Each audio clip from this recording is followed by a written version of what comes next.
The body camera started recording just as the question landed like a slap. Afternoon, ma'am. Mind telling me what you're doing on Oak Street today? Walking my dog, same as I do every morning. Do you live around here? Do I need to walk on a public sidewalk? Just asking a question. Questions usually come with a reason, officer. You got one? No, ma'am. Then I'll wish you a good day. Do you even belong on Oak Street, ma'am?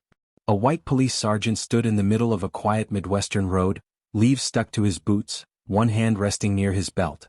Across from him stood an elderly black woman in a wool coat, holding a shaking leash. Her small terrier whimpered.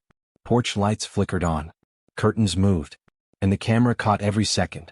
What the officer didn't know, what no one watching from behind glass knew, was that the woman he was cornering had spent her life serving this country in ways that would make his badge feel light.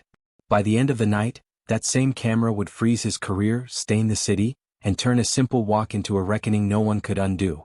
Before we go any further, if stories like this matter to you, if you believe truth should be seen and heard, go ahead and subscribe to the channel right now. And drop a comment telling us where you're watching from. Because this story didn't just happen on Oak Street. It happens everywhere. Answer the question, the officer said again louder now. I asked if you belong here. Loretta Mae Johnson did not raise her voice. She did not step back. She did not step forward. She simply tightened her glove around the leash and looked at him through wire-rimmed glasses that had seen too much to be afraid of this. I'm walking my dog, she said. Her voice was calm. Dry. Steady, that's all. Officer Mark Halverson leaned in. His shadow crossed her shoes. This street's had break-ins, he said. We don't recognize you. Loretta blinked once. I've lived here 11 years. Halverson smiled without warmth. Then you won't mind answering a few more questions. The terrier whimpered again. A car slowed then rolled on. The camera kept rolling. Loretta Mae Johnson was 72 years old. She was a widow. A retired postal worker. Her hands were thick at the knuckles from decades of sorting mail in cold rooms. Her back ached every morning. Her dog, Chester, had arthritis and needed short walks. Oak Street was perfect for that. Flat, quiet, predictable. She wore a pressed gray wool coat she'd owned for 15 years. It still held its shape. She believed in caring for what you had. People often looked past her. That had been her shield. But there were things about Loretta no one could see from the outside. They couldn't see the folded flag in her hallway cabinet. They couldn't see the medals locked in a cedar box. They couldn't hear the radio calls that still visited her dreams at night. They couldn't smell the dust of places far from Oak Street. Loretta had learned long ago that silence could be armor. Halverson circled her slowly, like he was inspecting a dented car. Where you headed? He asked. Home, Loretta said. Which one's that? The yellow house. 2 doors down. He looked. He didn't nod. Whose dog is that? Mine. Got proof? Loretta paused. He's breathing. That's my proof. Halverson's jaw tightened. Don't get smart with me, he said. I'm trying to figure out why you're here. Loretta met his eyes. I already told you. A neighbor's porch light clicked brighter. A phone lifted behind a curtain. Halverson's tone changed. Harder. Sharper. Hands where I can see them. Loretta slowly lifted one gloved hand. The other held the leash. I don't see a problem, she said. Do you? You're refusing to cooperate. I'm standing still.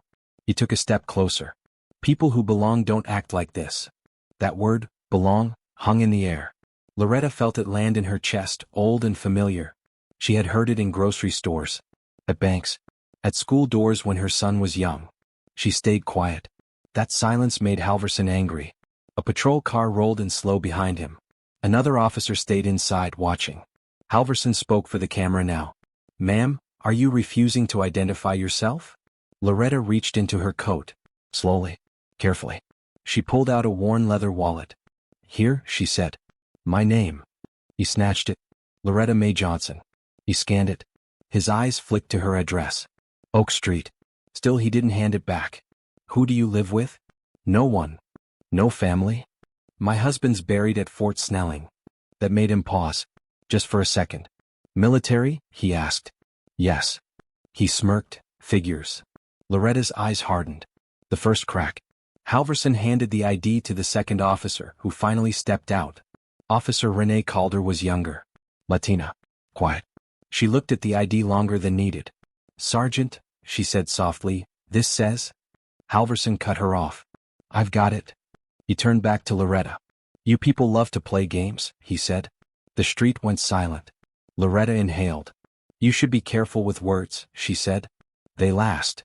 Halverson laughed. So do records. He tapped his camera. What he didn't know was that the record had already started telling a different story. A front door opened. A neighbor stepped out. Then another. Phones were up now. No one spoke. Loretta looked around. Not afraid. Just tired. She bent down slowly and picked up Chester. I'm done here, she said. Halverson stepped into her path. No, you're not. That's when a black SUV turned the corner and stopped. The engine stayed on. A man in a dark coat stepped out. Tall. Gray hair. His eyes went straight to Loretta. Mom, he said. Loretta closed her eyes. Not yet, she thought. Loretta looked back at the officer. You asked if I belong, she said quietly. You're about to learn what that question costs. The camera kept rolling. The black SUV idled like it belonged there. Officer Halverson didn't turn at first. Authority had a way of narrowing his vision. But the second Officer Calder shifted her weight and glanced past him. He felt it, that small, ugly feeling that something was slipping. Sir, Calder said low, we've got? I said I've got it, Halverson snapped. The man from the SUV crossed the street anyway. His shoes made a soft sound on the leaves. He didn't rush. Didn't shout. He walked like someone who knew he had time. Mom, he said again. You okay? Loretta nodded once. She didn't smile. She didn't cry. She just held Chester close and said, I was walking. The man turned to Halverson. Why is my mother being detained? Halverson sized him up. Mid-50s. Calm. Well-dressed but not flashy.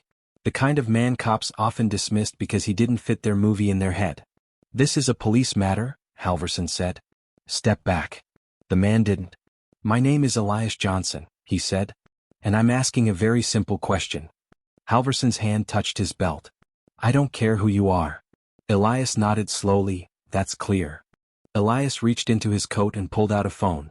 He didn't wave it. He didn't threaten. He tapped once and held it out, not to Halverson but so the body camera could see. Sergeant, Elias said evenly, you are currently detaining a retired United States Army intelligence officer. Rank, Colonel. Bronze Star. Purple Heart. 2 tours overseas. This is my mother.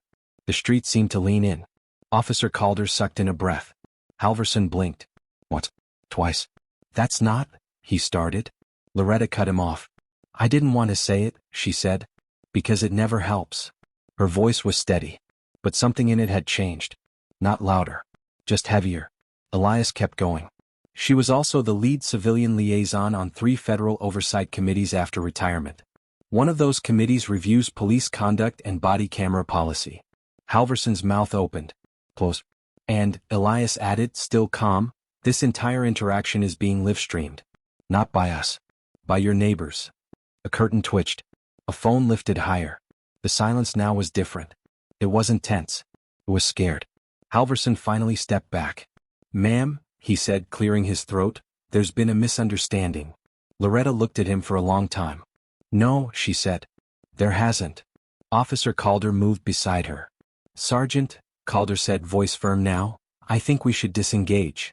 Halverson shot her a look. But it didn't land. The ground had shifted. A police supervisor's voice crackled over the radio. Then another. Someone had already called it in. Unit 12, stand by. Loretta adjusted Chester in her arms. You asked if I belong, she said again softly. I buried my husband in this soil. I paid taxes on this street. I delivered mail in snowstorms so people like you could get letters from home. She stepped closer. Not threatening. Just present. I don't need to prove that. Halverson's face flushed. His authority, his favorite weapon, was gone. 2 more vehicles arrived. Not sirens. No rush. Just inevitability. A lieutenant stepped out. He looked at Loretta. Then at Halverson. Then at the body cameras. Sergeant Halverson, the lieutenant said, relieve your weapon. Turn off your camera. Halverson froze. Sir? Now. Hands shaking, Halverson complied. Officer Calder stood straight, eyes forward. The lieutenant turned to Loretta. Ma'am, he said quietly, I'm sorry. Loretta nodded. She had heard apologies before. Some meant it. Some didn't. What happens next? Elias asked. The lieutenant didn't hesitate. There will be an internal investigation. And an external one. Loretta looked around at the houses, at the neighbors, at the phones. Make it public, she said. Don't hide it. The lieutenant nodded. Yes, ma'am. People came out then, slowly. A woman with tears on her face. A man shaking his head. Someone whispered, I'm sorry, like it was a prayer. Loretta finally bent down and set Chester on the ground. You ready to go home? She asked him. The dog wagged his tail. Elias offered his arm. Loretta took it. As they walked, Officer Calder stepped forward. Ms. Johnson, she said. Thank you. Loretta stopped. For what? She asked. For not yelling, Calder said. For showing us. Loretta smiled then. Just a little. I yelled when I was younger, she said. No one listened. At her front gate, Loretta turned back once more. She looked straight into the lieutenant's camera. You don't measure who belongs, she said. You reveal who you are when you ask. Then she went inside. The porch light clicked off. The camera kept recording, but the lesson was already done.